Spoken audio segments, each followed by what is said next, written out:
les gens négligent le choix de la personne avec laquelle ils vont vivre.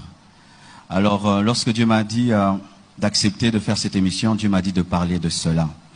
Vous allez voir les gens prendre beaucoup de sérieux lorsqu'ils veulent même entrer dans une université. Tu demandes les syllabus, tu demandes même à connaître cette université engendre quel genre de personnes. Lorsque même tu veux acquérir une voiture, tu veux être sûr que le moteur va bien. Mais quand il s'agit du mariage, les gens, un lundi, ils rencontrent quelqu'un, samedi, ils l'épousent. Et après, maintenant, dans l'église, il y a beaucoup de divorces. Il y a beaucoup de couples malheureux dans les églises parce que les gens négligent le choix du conjoint. Ben, si tu veux acheter une Mazda, tu vas consulter le concessionnaire Mazda. Et si tu veux épouser un homme, consulte Dieu qui l'a créé. C'est ça le problème. Le problème, c'est que nous voulons épouser les hommes sans contacter le créateur des hommes qui les connaît corps, âme et esprit. C'est pourquoi les gens échouent dans le choix du conjoint. Tu n'es pas expert dans la matière, mais tu ne cherches pas l'expert. Abraham, malgré qu'il était le père de la foi, l'homme le plus spirituel du monde en ce temps-là, a pris le temps de prier Dieu et il a envoyé un serviteur mature qui a prié avant de choisir Rebecca. Mais aujourd'hui, les gens s'engagent sans prier, sans consulter le concessionnaire. C'est pourquoi ils épousent des voitures en panne, qui ont des fuites et des prises d'air. Est-ce que vous dites du coup de foudre aussi, ça existe, non? Un coup de foudre, c'est rencontrer une voiture en cours de route, tu l'aimes pour sa peinture. Mais pasteur, quel est le lien? Ici, on parle d'une personne, on parle de ce choix de conjoint. Pourquoi comparer le choix de la bonne personne à une voiture? Parce que le coup de foudre est instantané, mais l'amour est progressif. On aime quelqu'un progressivement, mais le coup de foudre, c'est instantané. Et des fois, on ne sait pas pourquoi on l'aime. Et le coup de foudre, comme il vient rapidement, il s'en va aussi très rapidement. Mais comme l'amour vient progressivement, il dure pour toute la vie. Dans le domaine du mariage spirituel, l'inceste est permis. On épouse que les membres de la famille. On se perd là, on n'a rien compris. L'église est une famille. Oui. On épouse que les chrétiens. On n'épouse jamais les membres d'une autre famille, la famille de Satan. C'est pourquoi lorsque Abraham a voulu que son fils se marie, il a envoyé Éléazar dans sa famille. On ne se marie que dans la famille et dans la famille des chrétiens. Ce qui fait que le mariage entre chrétiens et païens n'est pas biblique. C'est pourquoi même dans l'Ancien Testament, Dieu interdisait à son peuple d'épouser les nations étrangères. Et ce n'est pas par caprice que Dieu le fait, parce que lorsque tu t'engages à un idolâtre, il fait de toi un idolâtre. Lorsque tu t'engages à un païen, il fait de toi un païen. Il y a une influence dans le mariage. C'est ça. Je peux également influencer l'autre? Oui, tu peux influencer l'autre si tu as la puissance du Saint-Esprit, et le Saint-Esprit ne contredit jamais la parole qui t'a dit de ne pas l'épouser. Et j'aime toujours dire que le mariage n'est pas un séminaire, n'est pas une croisade, ni une conférence pour gagner les âmes. Il faut les gagner d'abord et les épouser ensuite. Alors, moi je me réfère un tout petit peu à ce que vous avez dit. Vous avez dit que pour le choix, vous avez comparé à une voiture, pour les personnes d'un conjoint, il faut consulter Dieu. Alors, quand on consulte Dieu, est-ce qu'il faut attendre que Dieu nous montre en vision ou nous explique que voilà, c'est le bon choix ou Oui. Nulle part dans la Bible, il est écrit que pour se marier, il faut rêver. Il faut avoir un songe, une vision. Souvent, nous faisons de la vie des autres notre vie.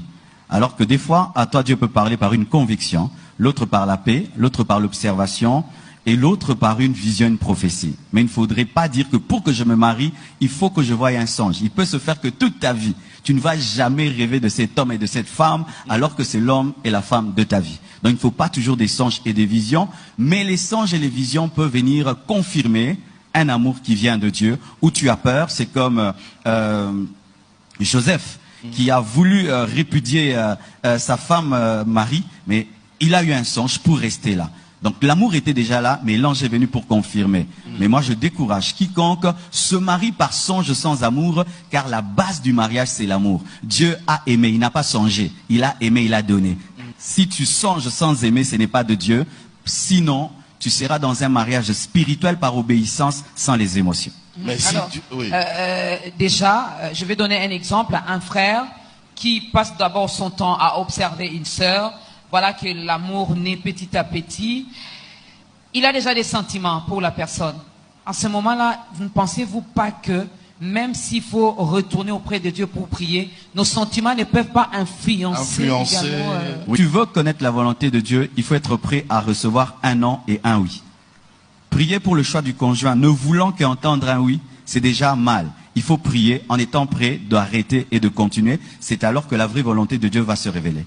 Vous voyez, Balaam, quand il a prié Dieu, pour que Dieu lui dise s'il veut ou pas qu'il aille avec Balak, il avait déjà une position d'aller. Et Dieu l'a laissé aller et il a maudit. Donc, si tu veux connaître la volonté de Dieu, n'aie pas une décision. Sois prêt à recevoir un oui et un non. Voilà. Non. Donc, ça peut arriver. Ça peut arriver. Non, également, c'est une réponse, mais nous, les chrétiens, de foi, on refuse que Dieu nous réponde négativement. Oui, en tout cas. Alors, on peut continuer, moment d'orgasme, parce que on a vu la sœur Naomi, mais ici, je remarque qu'il y a tout le temps... Conjoint. Oui, bon, on ne peut pas mettre de côté la prophétie parce que c'est un don spirituel, un don vocal qui révèle le plan de Dieu. Mais la prophétie n'est pas la base du mariage. C'est-à-dire que la prophétie doit trouver l'amour et ensuite confirmer cet amour. Mais je déconseille tout chrétien de s'engager par prophétie sans amour parce que le prophète ne viendra pas donner des bisous à cette femme-là et ne viendra pas la supporter lorsqu'elle aura un mauvais caractère. Il faut d'abord qu'il y ait de l'amour et que la prophétie vienne confirmer. Parce que dans le Nouveau Testament, le prophète ne dirige pas l'Église, mais vient confirmer ce que Dieu a déjà dit à l'Église, différemment de l'Ancien Testament. C'est pourquoi quiconque va dans une consultation prophétique pour trouver l'homme de sa vie n'est pas dans le Nouveau Testament, il est dans l'Ancienne Alliance, alors qu'il a déjà le Saint-Esprit qui peut le conduire. Alors lorsqu'il doute, Dieu peut parler à une autre personne pour confirmer ce qui est déjà dans le cœur. Mais si un prophète te dit que tel est l'homme de ta vie, mais tu ne l'aimes pas, ce n'est pas Dieu. C'est le diable qui veut t'amener au divorce. Utiliser « Dieu m'a dit » pour épouser une femme, c'est être lâche. Même si Dieu vous a réellement dit... S'il vous a dit, vous gardez. Le Dieu m'a dit, c'est pour vous, mais quand vous lui parlez, vous dites « je t'aime ». Qui voit un frère, il dit, bon, moi je me vois vraiment ma vie à côté de ses frères, mais le frère ne la regarde même pas. Peut-elle commencer à faire des avances à ses frères? En Europe, tu peux, parce que la culture s'y prête. Mais en Afrique, le frère va te trouver moins sérieux. Mais faites se mettre gentil, souriante, être autour et prier que Dieu lui parle qu'il parle. Parlons du mariage, mais il y a aussi les fiançailles. À quel moment on peut parler des fiançailles? Ah oui, ça vraiment c'est une bonne question. Parce que dans l'église, très souvent, c'est toujours, c'est ma fiancée. Je vous présente mon fiancé. C'est mon fiancé. En soi, tout fiancé n'est pas fiancé. Ah. Le fiancé est fiancé lorsqu'il est reconnu dans la famille. Tant qu'il n'est pas reconnu dans la famille, c'est un observé. Je l'observe.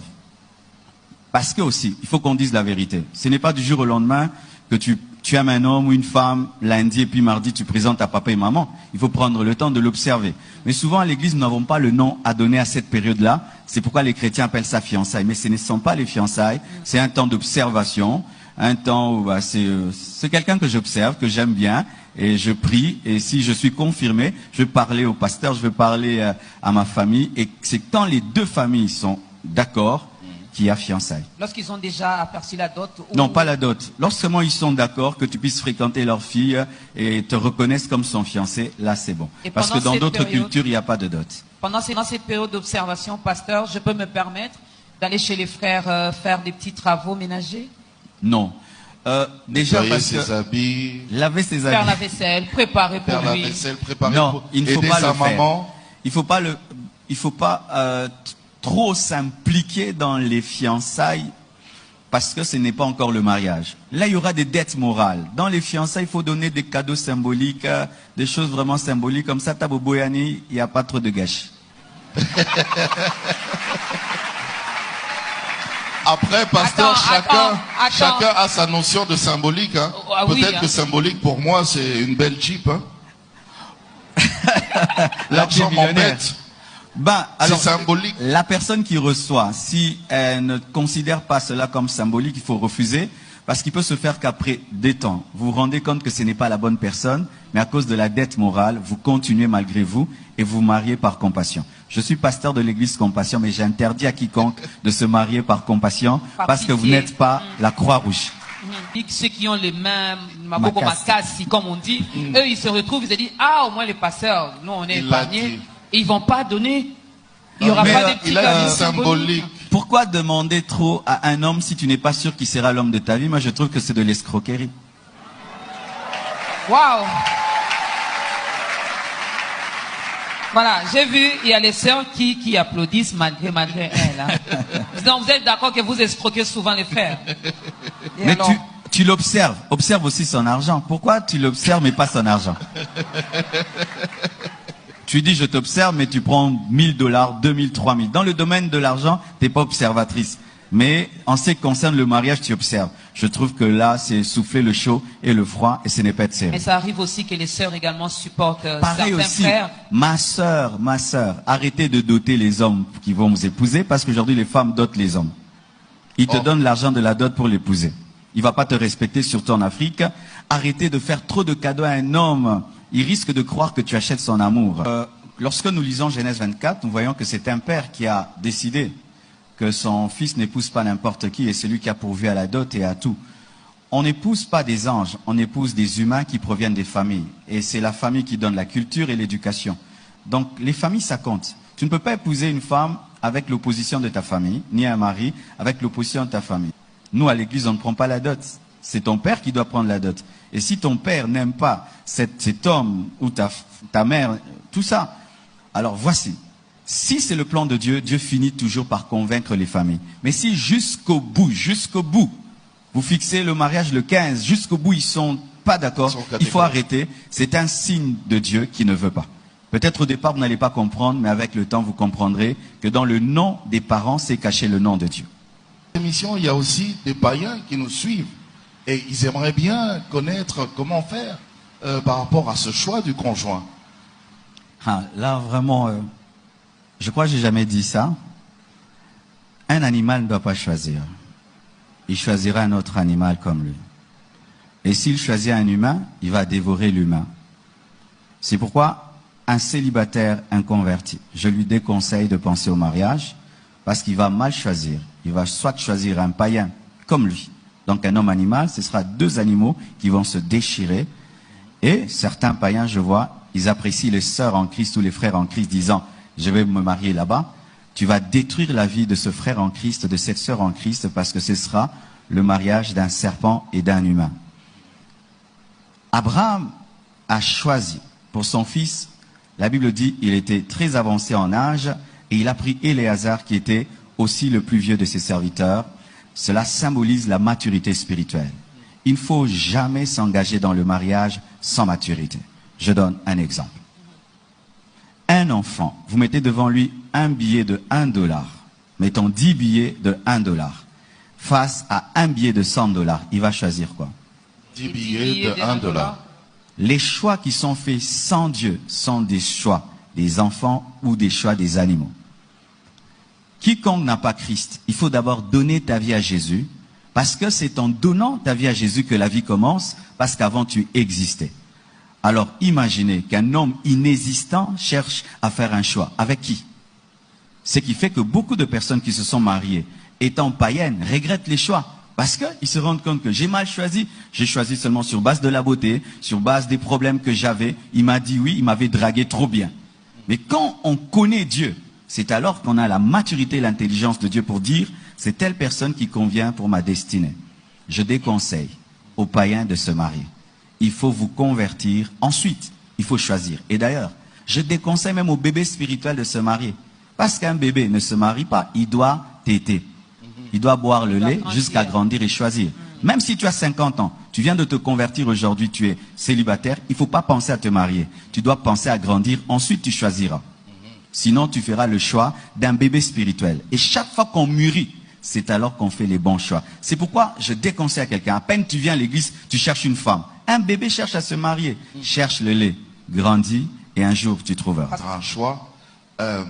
C'est vrai, Dieu peut me révéler, il peut me montrer aussi via le Saint-Esprit, d'accord. Mais est-ce que moi-même, je ne peux pas aussi avoir mes critères à moi de mon conjoint, de celui, celle qui devra m'accompagner toute la vie?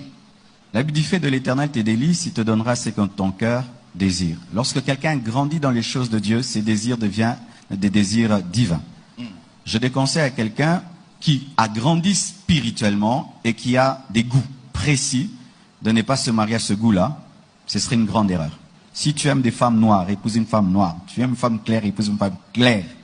Quand tu as grandi dans les choses de Dieu, tu sais que moi j'aime ça. Épouse seulement comme ça. Pourquoi? Dans le domaine du mariage, il y a l'esprit, il y a l'âme, il y a aussi le corps. L'esprit ne fait pas des bébés. C'est le corps. Et le corps a des goûts pour être attiré. Sinon, tu peux aimer une femme ou un homme en esprit, mais physiquement, il ne t'attire pas. Vous allez beaucoup prier et faire un groupe de prière. Mais ça peut arriver aussi, pasteur. Des fois, il y a des choses que nous demandons à Dieu par rapport à nos critères, par rapport au dessein que nous nous sommes faits et tout. Mais Dieu a un autre plan pour nous. J'aime les hommes noirs, or Dieu veut que j'épouse un homme d'éteint clair. Je fais quoi? Voilà. Si Dieu corrige ton choix, donc son choix est meilleur que le tien. Mais s'il le corrige pour te donner moins, c'est pas lui. Mais maintenant, comment reconnaître? C'est-à-dire tu pouvais avoir le goût des femmes noires, mais en soi, ton vrai goût, ce sont les femmes claires. Il va te montrer que non, en soi, c'est ça. Et tu te rends compte, mais au fait, c'est vrai. Mais si Dieu te fait épouser quelqu'un qui, des ongles à la tête, n'a rien qui t'attire, c'est pas Dieu, c'est Satan qui t'a piégé au nom de Dieu. Ah oui? Pourquoi? Parce que dans le mariage, il faut qu'il y ait l'attraction. Lorsque Rebecca a vu Isaac, elle était attirée. Dieu ne peut pas te donner un mari, une femme qui ne t'attire pas. Par exemple, sur les mêmes choses. Ah, maintenant il y a un problème de l'âme.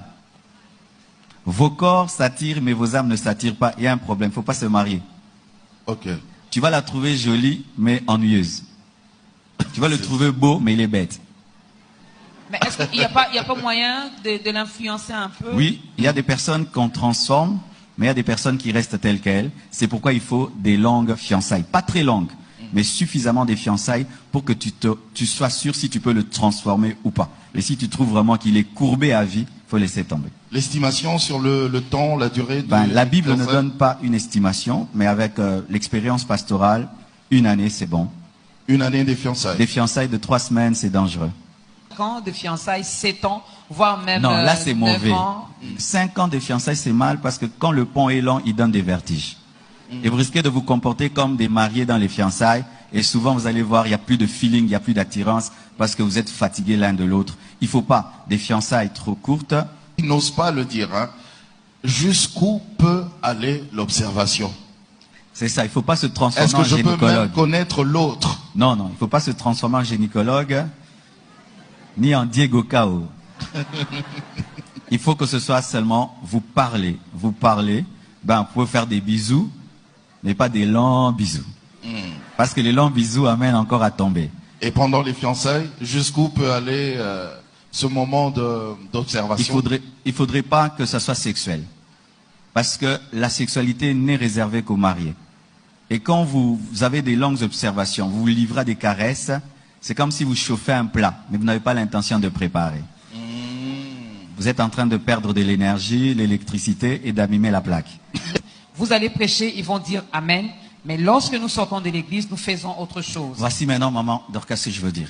Lorsque vous avez des relations intimes dans les fiançailles, voici ce qui arrive. Il peut se faire que c'est l'homme de ta vie ou la femme de ta vie, mais quand vous êtes tombés ensemble, il y a un dégoût. 2, le diable qui rôde pour voler les bénédictions peut te voler l'homme de ta vie, la femme de ta vie pendant la sexualité. Du coup, vous vous séparez et vous ne vous mariez pas, alors que votre destinée, c'était de vous marier. Mais comme vous avez péché, le diable est entré. Encore, comme c'est un temps d'observation, lorsqu'il y a intimité, vous perturbez l'observation parce que tu risques de l'épouser, rien que pour le plaisir et oublier son mauvais caractère. Mais dans le mariage, tu te rends compte que tu l'as épousé pour le plaisir, sans le connaître, et tu regrettes. C'est pourquoi il faut respecter les principes de l'observation. Lorsqu'on va plus loin, on perturbe tout. Et aussi quand on vient à l'église, les gens portent des robes blanches et tout le reste, supposant qu'il n'y a eu rien eu. Et on vous bénit comme s'il n'y a rien eu alors qu'il y a tout eu. Ouais, ça fait un mensonge.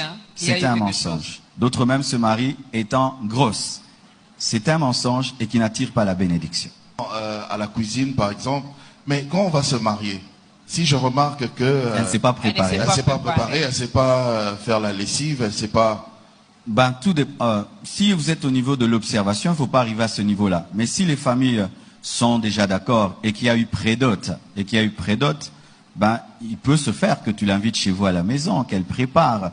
Il peut se faire. Mais nous déconseillons qu'il y ait des habits lavés, des cuisines faites, parce que vous risquez de croire que vous êtes marié et commencer à faire les choses des mariés. Ouais. Mais quand même, si vraiment tu es quelqu'un qui aime beaucoup manger, tu dois tester si elle sait préparer. Un jour, tu l'invites chez vous à la maison, ou tu vas chez elle et tu demandes qu'elle prépare. Mais d'autres maintenant font préparer, puis tu manges. Hein. Donc tout ça, il faut de la sincérité. Et lui disent vraiment, est-ce que tu sais faire le foufou? Tu dis, je ne sais pas, on peut l'apprendre. Tu vas pas refuser quand même d'épouser quelqu'un pour le foufou. Ah, On peut lui apprendre. Bon, ça arrive surtout avec, Ça dépend de la avec les belles culture. mamans. Oui, ça Ça dépend arrive. de culture, mais arriver jusqu'à régner un caractère, un corps qui te plaît, un caractère qui te plaît, rien que pour le foufou, tu peux engager un travailleur qui fait ça, quoi. Mais vous savez, quand vous avez parlé de la sexualité, il y a des frères qui disent que, ben voilà, c'est vrai, on va se marier, mais je dois savoir Si ça marche. Ce qui a beau taka. Allez voir un médecin. Ah oui, en plus. Parce qu'il y en a qui s'unissent, mais qui n'ont pas d'enfants. Mais si tu veux savoir s'il aura des enfants, allez voir un médecin, il y a des tests pour ça. Oui, c'est plus facile. Ouais. Ne soyez pas vous-même médecin. Alors, nous attendons vos questions. Le protocole va nous aider par rapport à ça. Envoyez-nous vos questions. Il n'y a pas de tabou, hein, parce que nous voulons... Mais quand on va se marier, si je remarque que Elle ne s'est pas préparée. elle ne s'est pas préparée, elle ne sait pas faire la lessive, elle ne sait pas... Ben, si vous êtes au niveau de l'observation, il ne faut pas arriver à ce niveau-là. Mais si les familles sont déjà d'accord, ben, il peut se faire que tu l'invites chez vous à la maison, qu'elle prépare. Il peut se faire. Mais nous déconseillons qu'il y ait des habits lavés, des cuisines faites, parce que vous risquez de croire que vous êtes marié et commencer à faire les choses des mariés. Ouais. Mais quand même, si vraiment tu es quelqu'un qui aime beaucoup manger, tu dois tester si elle sait préparer. Un jour, tu l'invites chez vous à la maison, ou tu vas chez elle et tu demandes qu'elle prépare. Mais d'autres maintenant font préparer, puis tu manges. Hein. Donc tout ça, il faut de la sincérité. Et lui disent vraiment, est-ce que tu sais faire le foufou? Tu dis, je ne sais pas, on peut l'apprendre. Tu vas pas refuser quand même d'épouser quelqu'un pour le foufou. Il habite chez papa et maman. Il n'a même pas 10 $ à la fin du mois. Ne vous mariez pas. Ne vous mariez pas, vous Mais il allez a déjà souffrir. l'âge de se marier, non? Tu peux avoir l'âge physique, mais pas avoir l'âge de la poche. La poche aussi doit avoir l'âge. Ah. Donc, La je capacité de crois que payer une c'était même sa maison, deuxième de question. prendre soin d'une femme, de prendre soin des enfants. Il faut que la poche aussi soit âgée. Minimum, il faut avoir le minimum. Mais dans le domaine du social, lorsqu'il y a le mariage entre un très riche et un très pauvre, c'est facile lorsque c'est l'homme qui est très riche et la femme est très pauvre. Mais dans le sens inverse, il y a beaucoup de couacs, à moins de trouver une famille riche qui est brisée et qui n'est pas orgueilleuse socialement. Si vous réalisez que l'homme a l'intention de se marier dans 5 ans et que vous avez l'intention de vous marier dans 3 ans, est-ce un signe que ce n'est pas l'homme de votre vie, la sœur Naomi? Pourquoi il veut 5 ans? Lorsqu'on aime quelqu'un, on est pressé de l'épouser, à moins que les conditions ne soient pas encore réunies. Mais comme je ne sais pas bien creuser la question, j'ai du mal à répondre. Mais il faudrait que vous soyez harmonisé votre temps. Il ne faut pas que l'un veuille 5 ans, l'autre 3 ans. Il faudrait que ce soit harmonisé parce que vous devez vous mettre d'accord pour marcher ensemble. Hello. Bonsoir Maman Dorcas, je me suis engagée avec un frère qui prie aussi. Malgré sa craintivité, il y a des choses qu'il me demande de faire qui sont en dehors de la volonté de Dieu. Alors, je peux continuer ou bien abandonner, mais le cœur est vraiment convaincu qu'il aime, qu'elle aime. Aidez-moi s'il vous plaît, la sœur Laetitia. C'est un frère de la compassion? Il est où? Frère, vous vous cachez où? Pourquoi vous Il est demandez où? des choses à la sœur? Si vous aimez le pondou, mais qu'il est avarié, est-ce que vous allez le manger pour autant? Non. Quand quelqu'un est un faux chrétien, ce n'est pas un chrétien. Il n'y a pas de faux chrétiens, il n'y a que des vrais chrétiens. Ce n'est pas un chrétien, il ne faut pas l'épouser. Il est de C'est la un chrétien compassion. périmé. Bon, déjà la sœur Laetitia elle-même ne veut pas se montrer, donc arrête Non, de faut poser pas la se question. Si tu es fiancé à un chrétien, mais qui dans les fiançailles te pousse au péché, te réclame le péché, c'est un faux chrétien. Il faut rompre pour raison de sanctification. C'est un faux chrétien, c'est une nourriture avariée qu'il ne faut pas manger. Qui va te donner de Sœur la diarrhée. Laetitia, Ouais, ouais. ne mangez pas Et et la nous gastrite. espérons vraiment, nous croyons vraiment que vous n'avez pas encore mangé. Hein. Donc, Parce que quelqu'un qui se révèle déjà comme un pécheur dans les fiançailles le sera dans le mariage. Il montre déjà ses couleurs. je suis dans une relation amoureuse. Hein. L'homme avec qui je suis est un chrétien, mais nous nous sommes aimés tout en étant païens. Après, nous nous sommes convertis en marchant dans la crainte de Dieu. Nous nous attirons, nous nous aimons, pasteur. Mais nous ne savons pas si nous sommes dans la volonté de Dieu ou pas. Devons-nous continuer ou arrêter? La sœur Louise. Dieu ne fait pas de modification des anciens plans. Il détruit totalement pour reconstruire ce qui est à lui. Lorsque deux personnes se sont aimées étant païennes et qu'elles viennent à Dieu tout en étant fiancées, il faut qu'elles renoncent à ses premiers choix qui étaient le choix des païens et qu'ils puissent présenter ce choix à Dieu. Si Dieu ressuscite le choix, ils se marient. Mais si Dieu le tue pour donner un autre choix, ils se séparent. Ça fait mal, hein, pasteur? Mais c'est ça la Bible, parce que déjà eux-mêmes ne savent pas. Vous voyez, ils ne savent pas. Parce que donc quand ils étaient païens, ils n'avaient pas écouté l'Esprit de Dieu. Il peut se faire que c'était une personne appelée être ton amie sans être ton mari. Oui, ça peut arriver.